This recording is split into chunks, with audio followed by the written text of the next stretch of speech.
श्री गणेशाय नमः. श्री स्वामी समर्थ महाराज की जय. अवधूत चिंतन श्री गुरुदेव दत्त. ज्या भक्तांना गुरुचरित्र वाचण्याची आस आहे पण वेळ नाही, त्यांनी केवळ एकदाच हा झरा म्हणला तरी डोळ्यासमोरून सर्व अध्याय झरझर एखाद्या चित्रपटाप्रमाणे येतील आणि वाचण्याचे अपूर्व समाधान लाभेल, पुण्यही लाभेल, लाभही होतील, मनातील इच्छा पूर्ण होतील. अवधूत चिंतन श्री गुरुदेव दत्त. हे भक्तांनो, आपले या चॅनेलमध्ये खूप खूप स्वागत आहे. आपण शेवटपर्यंत हे नक्की ऐकावे, त्यामुळे आपणा सर्वांचे कल्याणच होणार आहे. तर चला आपण प्रार्थनाला सुरुवात करूया. मी स्वामी सेवेकरी आज आपणास ऐकवणार आहे श्री गुरुचरित्र कवन म्हणल्यामुळे काय होते ते, त्याचे लाभ काय आहेत ते, आणि ते कसे म्हणावे तेही सांगणार आहे. तरी आपण शेवटपर्यंत नक्की ऐकावे आणि त्याचबरोबर लाईक, कमेंट, शेअर, सबस्क्राईब जरूर लिहावे. कमेंट्समध्ये श्री स्वामी समर्थ श्री गुरुदेव दत्त जरूर लिहावे. चला तर.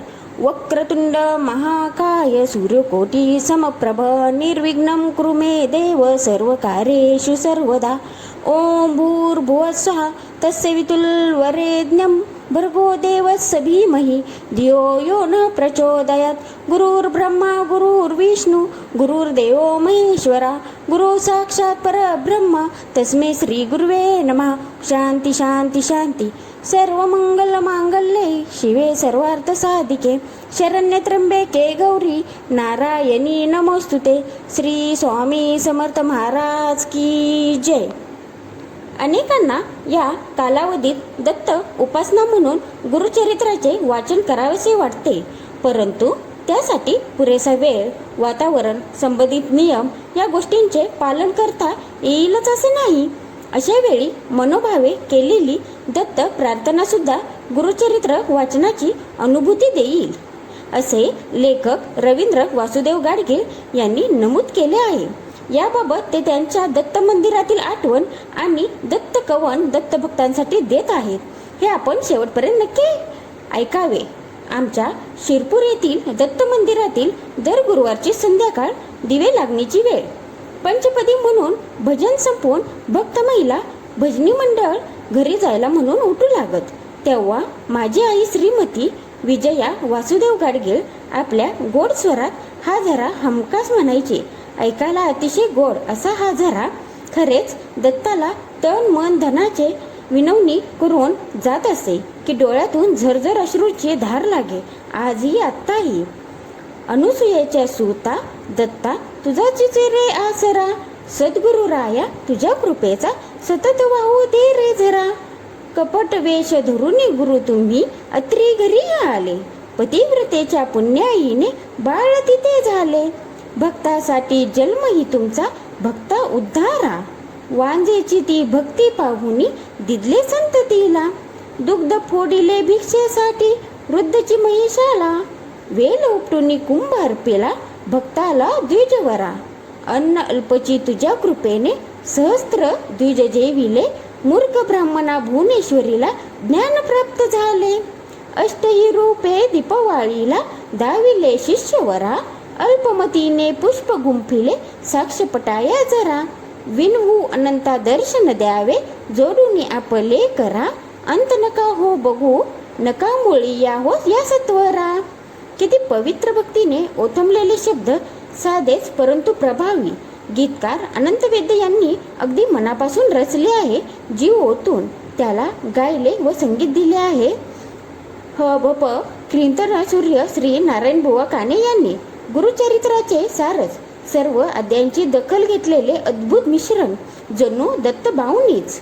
मनाचा ठाव घेणारे हे काव्य अवीट गोडीचा निर्मळ श्रवणानंद ते वातावरण पवित्र मंगलमय होऊन जात असे. ही आळवणी अगदी मनापासून असल्याने वेगळी प्रार्थना करायलाच नको. एक दिव्य अनुभव. गुरूंच्या चरणाशी मन एकरूप होते. भक्तीने भरलेले व भारावलेले ते सूर किती सुंदर. ही स्वरपूजा सर्वांग मोहरून आल्याशिवाय राहणार नाही. कृतज्ञतेने भरल्या हृदया शीश झुकवून ठेवितो पाया, अगणित वंदन तुझं सद्गुरु राया. परीक्षा ही ज्याची घ्यायची त्याच्या नकळत घ्यायची असते. हे भान न विसरता आपण आपली ओळख पुसून वेगळ्याच वेशात येऊन वेगळीच अभूतपूर्व मागणी करून भोजन मागितलेत. परंतु ते मागताना भिक्षेकऱ्याच्या सवयीप्रमाणे आपण माते भिक्षां देही म्हणालात आणि फसलात. पतिव्रता व व्रतस्थ असलेल्या त्या पवित्र शुद्ध सच्चरित्र असलेल्या असूया नसलेल्या स्त्रीने आपले इंगित ओळखले आणि आपली इच्छा पूर्ण केली. आपल्याला बालके व स्वतःला माता समजून नाही तरी तिला मातृयोग हवाच होता, जो तुम्ही पुरवलात आणि तिचे बाळे झालात. ह्याच दूर निवृत्तीला लोक चमत्कार म्हणतात आणि नतमस्तक होतात. संकटकाळी न डगमगता त्या संकटाला तोंड देणे म्हणजेच निभावून नेणे हे केवळ एक स्त्रीच करू जाणे. पुराणाचे व इतिहासाचे दाखले तेच सांगतात. अशा वेळी पुरुष लटपटतात, स्त्री निभावून नेते. खरंच ज्या भक्तांना गुरुचरित्र वाचण्याची आस आहे पण वेळ नाही, काही कारणाने त्यांना ते करता येत नाही, त्यांनी केवळ एकदाच हा जरा म्हणावा.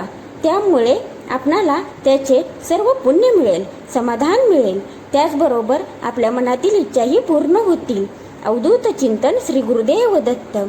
हे स्वामी भक्तांनो, हे गुरुदेव दत्त भक्तांनो, आपण ही सेवा अखंड करावी. त्याचबरोबर आपण ही दत्त जयंतीला तर जरूर म्हणावे. त्याचबरोबर 3 दिवस आपण हे सलग म्हणले तरीही चालेल, सकाळी संध्याकाळी. त्याचबरोबर श्री स्वामी समर्थ हा जप आपण सतत आपल्या मुखात असू देत, चालता बसता उठता बसता नेहमी म्हणावा. सकाळी 11 वेळा, संध्याकाळी 11 वेळा म्हणला तरीही चालेल. 108 वेळा हा जप जरूर म्हणावा. त्याचबरोबर श्री स्वामी तारक मंत्र ही जरूर म्हणावे. तेवढा आपण वेळ काढू शकतो आणि श्री स्वामी समर्थ हे म्हणायला काही अवघड नाही. त्याचबरोबर हे आपण कवनसुद्धा म्हणावे. बघा, आपल्याला खूप चांगला लाभ होणार आहे, आपले कल्याण होणार आहे. त्याचबरोबर आपल्या मनातील इच्छाही पूर्ण होतील. तुम्हाला जे वाटते ते सर्व काही घडेल. त्याचबरोबर आपण आजची केलेली सेवा श्री स्वामींचरणी आणि श्री गुरुदेव दत्तांचरणी अर्पण करूया. काय चुकलं असेल तर त्यांनी मला माफ करावं. त्याचबरोबर आपलं हे प्रार्थना करूया. हे स्वामी गुरुवर्य, तुमचा कृपा आशीर्वाद, कृपादृष्टी सदैव आमच्यावर निस्सीम राहू देत. तुमच्याबद्दलची श्रद्धा सदैव आमच्या मनात वास करू देत. सगळ्यांचं कल्याण करावं.